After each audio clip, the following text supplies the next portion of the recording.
So I just picked up one of these Aqara M3 hubs, and I bought it for a number of different reasons. I liked it because it is power over Ethernet. I wanted to connect my U100 door lock that's sitting over there on that door over there.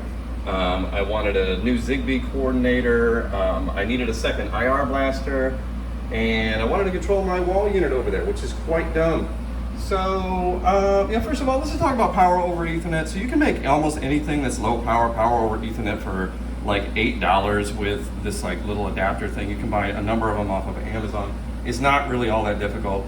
So, if you wanted to take the M2 hub or something like that and add $8, you could do that. But you probably don't want to even do that. So, first of all, let's talk about this alleged U100 compatibility thing. So I bought the U100 and it says it's Zigbee right here on the website. Oh, look, Zigbee. Oh, the Zigbee. Oh, yeah, it doesn't really work that way. So the U100, first of all, Dave, why don't you read this love letter about how easy it is to get it connected to Home Assistant without the Aqara hub. Zigbee's supposed to be like some sort of like standard or something, but no. The answer is you absolutely cannot do it.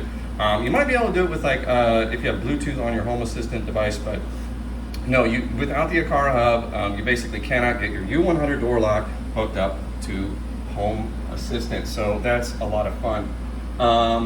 Let's see, as far as Zigbee coordinator, my understanding is that if you actually integrate your Zigbee devices with the Aqara hub, you basically forego the opportunity to use like Zigbee to MQTT or other things. You basically have to do that, but it will show up in Home Assistant allegedly, but I'm not even going to attempt that because I only want to set up my Zigbee devices once and not twice, and I'm definitely getting rid of this thing for more reasons I don't get to. So next, I needed, once again, an IR blaster. This does in fact have a built-in IR blaster, and none of the commands that you input into this thing are accessible directly through Home Assistant. So you have to use the Aqara ecosystem in order to actually initiate those IR commands. So this poor little TV here is going to do nothing, and I'll get to the AC unit is a little lonely too, but I'll talk about that. Well, how about right now?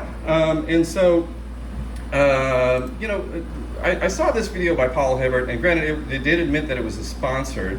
Let's just check this out. Check this out. I can't believe this. This is a dumb aircon remote for a dumb aircon unit. That's Home Assistant, right? Watch this. What on earth? I can turn it off and on. An infrared remote is controlling Home Assistant.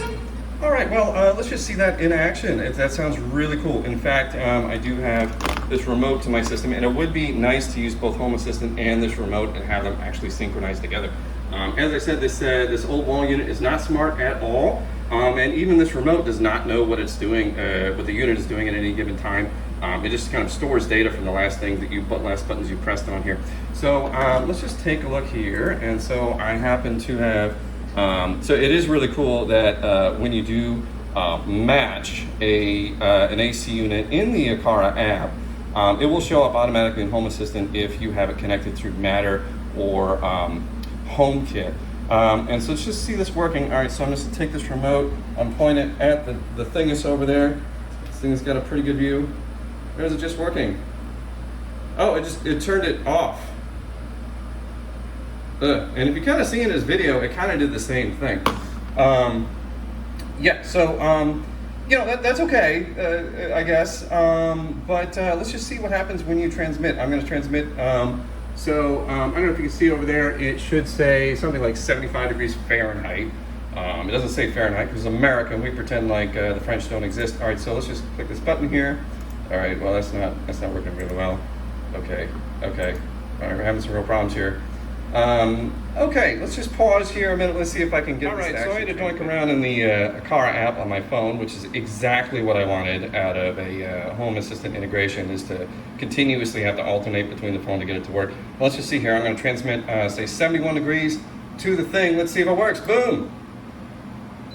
All right, it transmitted 70 degrees. Okay, well, let's just walk over and see what the thing is actually up to.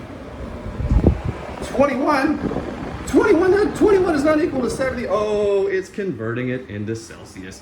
So this is not a fixable issue. I tried setting my profile settings with the Aqara app to put it into American, or rather Freedom units, apologize. But it does not work. The settings for my matched AC unit, I can't do. And the thing is, you have to use Aqara presets to run your AC unit if you want this particular feature where it allegedly picks up from the remote. Once again, let's just see in action. Let's just see. It just turned off. Yeah, that's clearly what I wanted. Actually, let's try turning it off and on. Now it's just not doing anything. Great.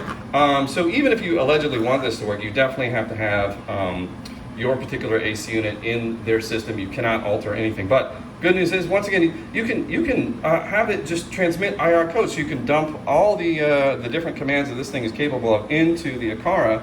But then once again, that's not accessible within Home Assistant, and it definitely won't have this feature which where it can pick up the data sent by the remote, and so that way it can synchronize. So that is a big old bust. All right, so let's talk about IR blasters. And so I've got this this broad link here, hanging on by a thread, as you can see, very classy. I will fix that someday. I got this on sale for like $14 like 3 years ago, and it still works great. The setup process is, I'd say, about only 20% harder. Learn commands if you aren't seeing the same screen as I. Then setting it up through Aqara. This is a great video on the subject. It walks you through it. It's step by step.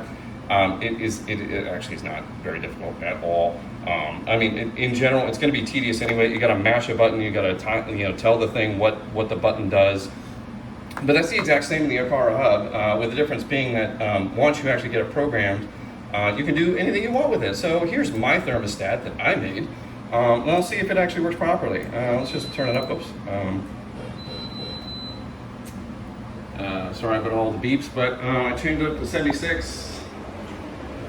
Oh my gosh, it works. And it worked on the first try too, by the way, when I was programming this. So while it was a pain to do it yourself with this, and perhaps there should be a more streamlined process within Home Assistant to capture this functionality, hey, at least it actually works. And another thing is that because this is Home Assistant and I made this thermostat myself out of code, actually the thing is capable of communicating, at the very least, how much power it's using through that cheap current monitor. So I had that up here, and based on the output, I programmed it to sense the different modes. Now, obviously, that's quite cumbersome, but let's compare that against the Aqara, which does not work at all. Lastly, I bought this thing as a Matter control device, and allegedly it doesn't really have much Matter compatibility anyway.